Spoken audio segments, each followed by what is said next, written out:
Renowned for their distinctive research, desired for their keen ability to create enablement technology, and admired for an unrivaled legacy of firsts in inventing the future. These are some of the brilliant minds we are seeking to harmonize around the idea of an enablement ecosystem. The following is some of their work. You're watching the most advanced brain-machine interface in action. Kathy Hutchinson is paralysed and unable to speak, but just by thinking she's able to control the movements of this robotic arm and drink her morning coffee. She's part of a pioneering study run by researchers at Brown University in the US. People who are paralyzed have their brain disconnected from their body, so they're not able to go out and do everyday things that you and I can do, like reach for a glass of water or scratch your nose. And I think many of us don't realize how debilitating it is, especially for people who have the severest forms of paralysis, that's called tetraplegia, where they can't move their arms and legs because there's been damage to the spinal cord or a stroke that's cut the pathway from the brain to the spinal cord. So our idea is to bypass that damaged nervous system and go directly from the brain to the outside world, so the brain signals can not control muscles but control machines or devices like a computer or a robotic limb. To design the arm, the BrainGate team worked with robotics experts in the US and Germany. One big challenge, because no one wants a clumsy robot, was to make it react to its environment. So when it collides with a target, the bottle, it grabs it. But when there's an unexpected collision, it stops moving and enters safety mode. Eventually, the researchers hope to build an arm that works as smoothly as a real one and can cope with more complicated tasks like brushing teeth. They'd also like to make a wireless version, so the device doesn't need to be plugged directly into the patient's head. But for now, they're celebrating their progress with Kathy. All of us were standing in awe, more or less, because we were watching her drinking the coffee, and it was really such a stunning scene. That was a special moment for all of us. It was a magic moment. In the nearly 15 years before that event, every time she wanted to take a drink of something, a caregiver would need to place the cup or the bottle into a holder that would be placed near her wheelchair, position that bottle just right. To see her with that robotic arm reach out and pick up that cup of coffee and serve herself that coffee for the first time in nearly 15 years, it was an incredible moment. I have been following the groundbreaking work of the brilliant team at Robots for Humanity. This video is a campaign to place before the wonderful people at RFH an awesome collaborative project to weave together existing and emerging technology to create an enablement ecosystem. Hi, I'm Steve Cousins, and I'm excited to tell you about a collaboration between Willow Garage, the Healthcare Robotics Lab at Georgia Tech, the Media and Machines Lab at Washington University in St. Louis, and Henry and Jane Evans. We call this project Robots for Humanity. When Henry was 40, he suffered a brainstem stroke, which left him unable to move his limbs or speak. Jane, his wife, helps him with most of his daily living tasks, including eating and speaking. Henry saw a PR2 on CNN and wondered whether it could help him. We have been working with him ever since to develop tools and interfaces that allow him to control the PR2 and to use it for his daily activities. It is extremely important for Henry to be able to do things for himself, both for practical reasons, but also so that he is in control of his own world. Even simple tasks, such as scratching an itch, are important. Henry estimates that 2 or 3 times an hour he gets an itch that he cannot scratch himself. In June of 2011, he moved a PR2's hand near his face, and by moving his head, scratched his own face for the first time in 10 years. Henry hates being shaved, so we tried letting him shave himself with the robot. He was successfully able to shave his cheek by moving the electric razor to his head and moving his head around. We're actively working to let him do a more complete job. While these are small steps, they demonstrate how we can use robots to give physical assistance to persons with severe physical disabilities. The interfaces we have developed allow Henry to interact with the robot's autonomous capabilities, such as navigating around the building, avoiding obstacles, and grasping and manipulating objects. All the tasks that you see in this video are performed by the robot under Henry's direction and with his input, through interfaces developed by the Robots for Humanity project. Using these interfaces in the lab, Henry has made the robot put objects in a drawer from another room and grasp objects from a cluttered shelf at a rate similar to that of able-bodied naive users. Moving outside the lab, Henry has used a PR2 to give out candy to trick-or-treating kids at a local mall on Halloween. In his own home, he has demonstrated the robot's ability to operate in a truly unstructured environment by controlling the robot to retrieve a towel from the kitchen. Robots that complement human abilities are extremely valuable, especially when they allow us to do things we can't do by ourselves. Our goal is to enable robots in homes to help people like Henry, and this is just the beginning. The PR2 is amazing, and the evolution continues with 21, a remarkable tactile robot helper.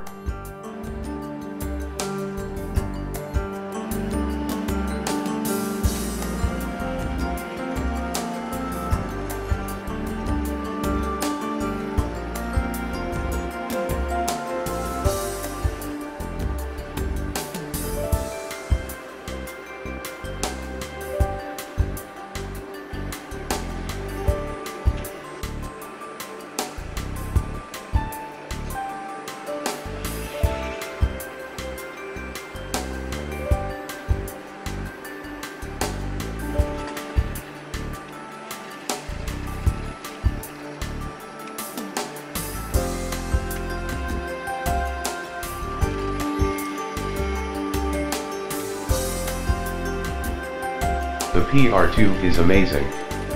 21 is remarkable, and the evolution continues with Ashimo by Honda, an awesome humanoid robot that takes robotic agility to the next level.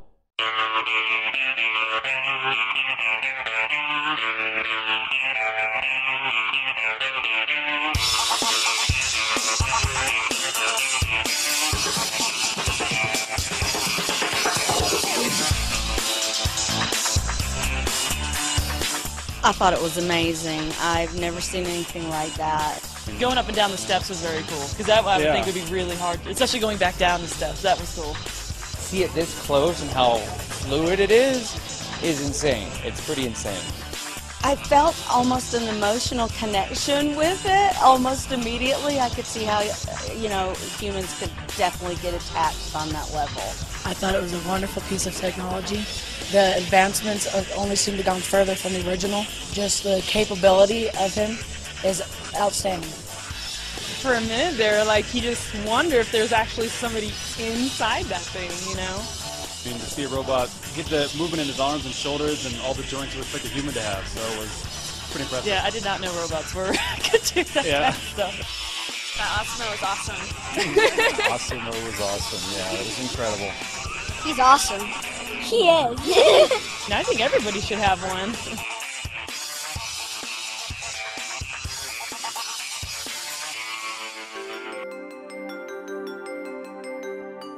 Ashimo's fine motor skills are awe-inspiring for a robot. The coordination of small movements which occur in his fingers, and the high amount of manual dexterity necessary to complete this task has been the purview of the primary motor cortex in Homo sapiens.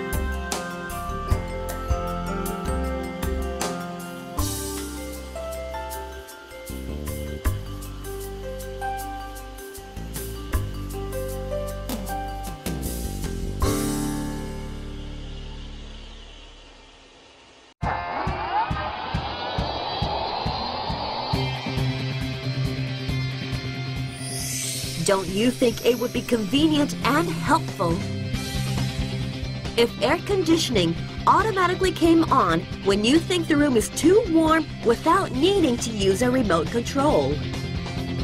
If the trunking doors of your car opened when you think about opening them as you approach the vehicle with both hands full carrying things? And if robots could help you when you think about multitasking around the house? The technology to control machines by human thought alone is called brain-machine interface, or BMI. And researchers around the world are actively conducting research on this technology. And now, BMI technology has achieved a further advancement. The user only needs to wear measuring sensors on his or her head to be ready to use this BMI. Let's take a look at how our experiment was conducted.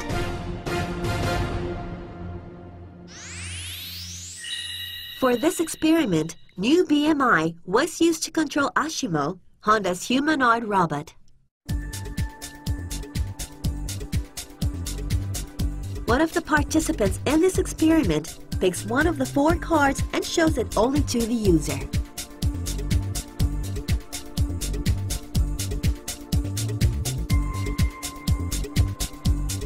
The user imagines moving the body part written on the card without making any physical movement. Changes in both brain waves and cerebral blood flow are measured simultaneously. The resulting data are analyzed on a real-time basis to achieve a result. はい、結果を受け取りました。間違いないと思います。右です。 Ashima moved its right hand, and the card picked by the participant says, right hand. The image drawn in the head of the user was communicated to the machine. The world's highest level accuracy rate of over 90% was achieved in the tests. What do you think? The research on brain-machine interface technology will continue, and the possibilities for this new man-machine interface will be further expanded.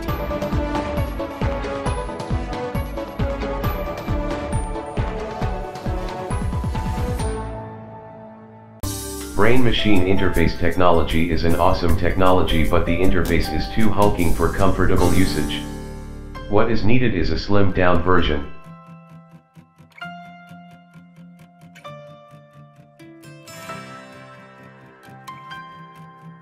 It's pretty neat to be able to have this window into your mind. And that may seem like science fiction now, but we're making that a reality. I think it's really cool. And this is probably the coolest thing I've ever encountered. I'm here today to introduce you to Muse, the sleek new 4-sensor headband from Interaxon. It gives you a new way to interact with technology. Since 2007, Interaxon's been building a reputation as a leader in brain-computer interface technology. Every once in a while, there's an innovator who completely remakes reality. Muse is the realization of those years of effort, insight, and innovation. This is our beautiful new 4-sensor headset. It gives you a new way to interact with technology directly with your mind. There's 2 sensors on the forehead, 2 behind the ears, and just slips on like a pair of glasses. People are starting to wear sensors on their body all the time. The way that the Nike Fuel Watch is happening and the Fitbit. We want a headset that is stylish, it's comfortable, something that looks good, and something that makes you feel good when you wear it. This is the first thing that I've ever had just slipped onto my head that I can actually see using in everyday life. So I think Interaxon will really change the world in the sense that this technology of brain-computer interface really marks an embodiment of humanistic intelligence. Now we're into an era where everybody wants this kind of glass and its associated brain-computer interface. We've been working in the lab for 4 years creating this technology, and now we're ready to start production. That's why we're here on Indiegogo, because we know we're not the only people who are going to be excited about Muse and its wealth of possibility. Our backers will get more than just a headband. Muse comes with our brain training app, including games you can play with your mind. You also get to share your ideas with us to really be a part of the development of this technology.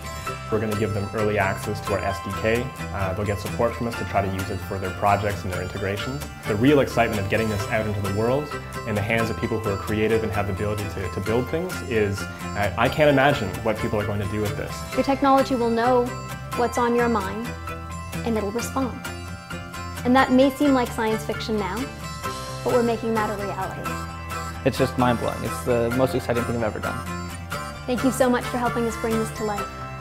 So much of humanity remains wedded to paper books. To help digitize this paper forest is the BFS Auto. Created in Japan, the BFS Auto can read books at 250 pages per minute, which equates to an Oxford Dictionary in just 10 minutes, or an entire 32-volume set of Encyclopedia Britannica in about 2 hours. It achieves high-definition resolution at 400 pixels per inch, and can compensate for the three-dimensional deformation of the paper while being flipped, giving it the ability to scan thousands of books quickly without damaging them. Basically, it's like Johnny Five from Short Circuit.